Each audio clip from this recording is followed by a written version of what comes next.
no? But let me double check that, no? But it is 10 days that is provided 10 under session days. 10 session days that is provided under the rules. As soon as we get the official information, we will be making our official statement on this impeachment complaint.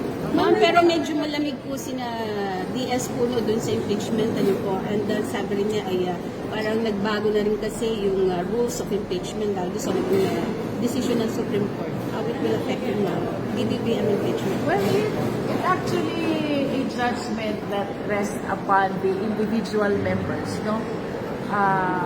Ito po ay pagbobotohan, both in the plenary and in the Justice Committee.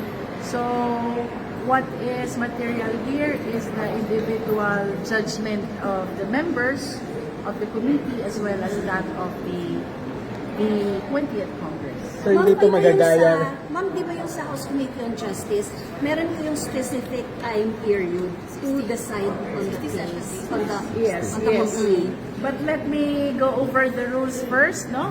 Kasi ang hirap mag-comment since wala pa tayong official information on the impeachment complaint.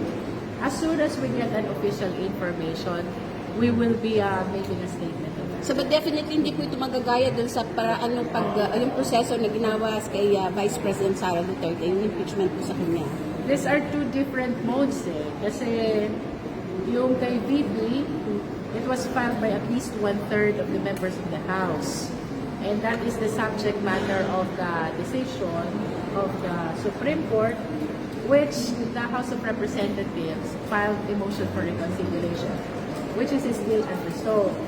Ito naman, if the information that I got is correct, this is being filed by a private individual, which is being sponsored by one of the House members. As a verified impeachment complaint has been filed, is it with certainty that it will reach or will be heard or tackled by the House Committee on Justice?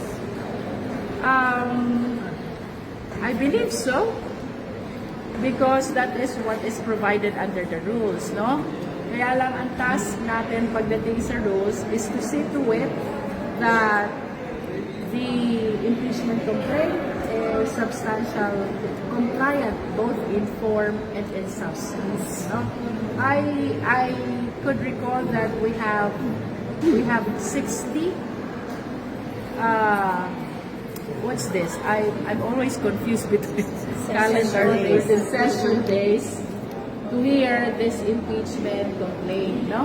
But again, we have not seen the impeachment complaint, so hintayin muna natin magkaroon ng official transmittal before we comment on the contents of the impeachment complaint. Sabi ka, kailangan nito ba na sa BBM or yung legal counsel or irregular lang allegation para sa pag-usapan at Committee on Justice?